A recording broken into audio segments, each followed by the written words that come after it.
Buenas tardes, ¿cómo les va? Domingo, 7 de la tarde de Argentina.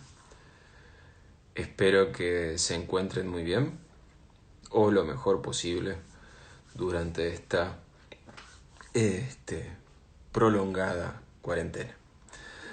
Ah, bueno, hoy, domingo, pensé, bueno, ¿qué les traigo? Y el último que hicimos fue el feroz, trágico Quiroga. Eh, y hoy les propongo Osvaldo Soriano. Ya leímos algunas cosas de Soriano y ya leímos alguna cosa de este cuento, de este libro, perdón, de Soriano. Leímos de la primera... Me gustan mucho las novelas de Soriano y muchos sus libros de textos cortos. De los de textos cortos, este es el que más me gusta. Yo creo que les conté. Este volumen en sí, recuerdo que se lo robé en una época a una amiga mía de la facultad, Fernanda Cabrera, pero alguna vez se lo tuve que devolver, lamentablemente. Y después lo encontré usado, la misma edición de Sudamericana. ¿De cuándo es esto? Debe ser de los 1993, es esta edición. Tiene unos cuentos que se llaman, un grupo de cuentos que se llaman En el nombre del padre, que están buenísimos. De ahí les leí un par. Y hay otro grupo de cuentos que se llama Pensar con los pies, que son todos cuentos de fútbol. Para mí, lo he dicho muchas veces, los dos mejores cuentistas de fútbol son Roberto Fontana Rosa y Osvaldo Soriano. Sinceramente, son dos grandes escritores en general y son dos enormes cuentistas de fútbol en particular. Son diferentes entre ellos. Fontana Rosa es humor, estallido, exageración. Bueno, es allá arriba. Es como un estallido de fuegos artificiales. Soriano tiene una cosa más elaborada, más parsimoniosa, más detalladamente literaria. A veces melancólica. En general los cuentos de fútbol de Soriano no tienen el humor ni la alegría de los de Fontana Rosa. Me parece, no sé. Esto, como siempre les digo, lo pienso como lector. No soy un experto, no soy un crítico. Y por lo tanto hay cosas que no sé. Simplemente les comparto lo que pienso como lector. Me parece eso, que los de Soriano tienen una veta melancólica diferente. Y el penal más largo del mundo no es una excepción.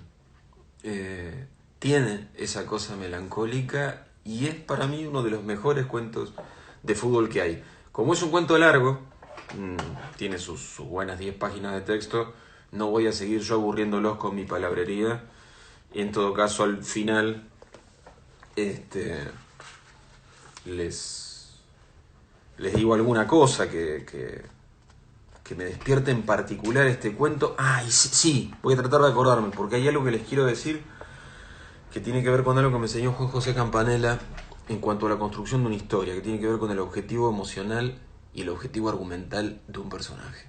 Recuerden esto, objetivo argumental y objetivo emocional del personaje. Pero por el momento, de Osvaldo Soriano, el penal más largo del mundo. El penal más fantástico del que yo tenga noticia se tiró en 1958 en un lugar perdido del Valle de Río Negro, un domingo por la tarde en un estadio vacío. Estrella Polar era un club de billares y mesas de baraja, un boliche de borrachos en una calle de tierra que terminaba en la orilla del río. Tenía un equipo de fútbol que participaba en el campeonato del Valle porque los domingos no había otra cosa que hacer y el viento arrastraba la arena de las bardas y el polen de las chacras. Los jugadores siempre eran los mismos o los hermanos de los mismos. Cuando yo tenía 15 años ellos tendrían 30 y me parecían viejísimos. Díaz, el arquero, Tenía casi 40 y el pelo blanco que le caía sobre la frente de indio araucano. En la Copa participaban 16 clubes y Estrella Polar siempre terminaba más abajo del 10º puesto.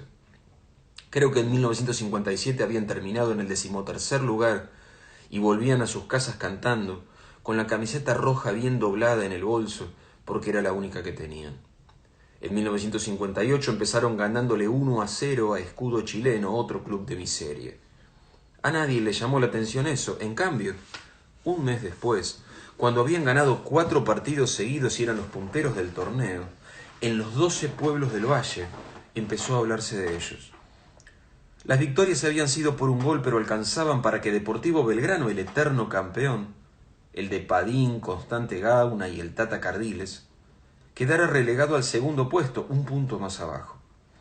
Se hablaba de Estrella Polar en la escuela, en el ómnibus, en la plaza, pero nadie imaginaba todavía que al terminar el otoño tuvieran 22 puntos contra 21 de los nuestros. Los terrenos se llenaban para verlos perder de una buena vez. Eran lentos como burros y pesados como roperos, pero marcaban hombre a hombre y gritaban como marranos cuando no tenían la pelota.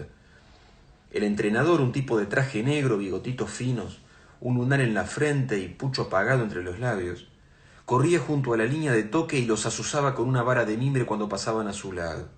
El público se divertía con eso y nosotros, que por ser menores jugábamos los sábados, no nos explicábamos por qué ganaban si eran tan malos.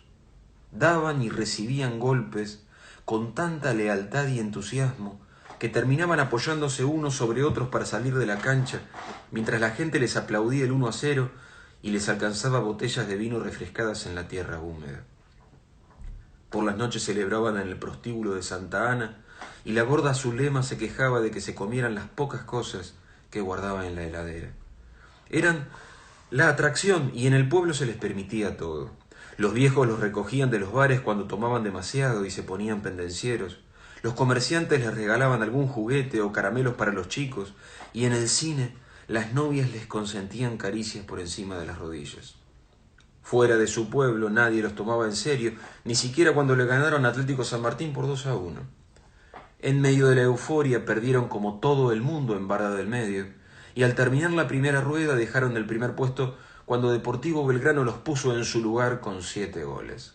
Todos creímos, entonces, que la normalidad se había restablecido. Pero el domingo siguiente ganaron 1-0 y siguieron con su letanía de laboriosos, horribles triunfos. Y llegaron a la primavera con solo un punto menos que el campeón.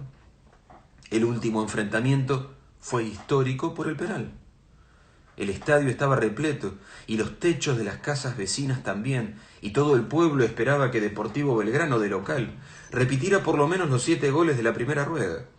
El día era fresco y soleado y las manzanas empezaban a colorearse en los árboles. Estrella Polar trajo más de 500 hinchas que tomaron la tribuna por asalto y los bomberos tuvieron que sacar las mangueras para que se quedaran quietos. El árbitro que pitó el penal era Herminio Silva, un epiléptico que vendía rifas en el club local, y todo el mundo entendió que se estaba jugando el empleo cuando a los 40 minutos del segundo tiempo estaban 1-1 y todavía no había sancionado la pena máxima por más que los de Deportivo Belgrano se tiraran de cabeza en el área de Estrella Polar y dieran cabriolas y volteretas para impresionarlo. Con el empate el local era campeón y Herminio Silva quería conservar el respeto por sí mismo y no daba el penal porque no había infracción. Pero a los 42 minutos todos nos quedamos con la boca abierta cuando el puntero izquierdo de Estrella Polar clavó un tiro libre desde muy lejos y puso el 2-1 de visitante. Entonces sí, Herminio Silva pensó en su empleo y alargó el partido hasta que Padín entró en el área y no bien se le acercó un defensor, pitó.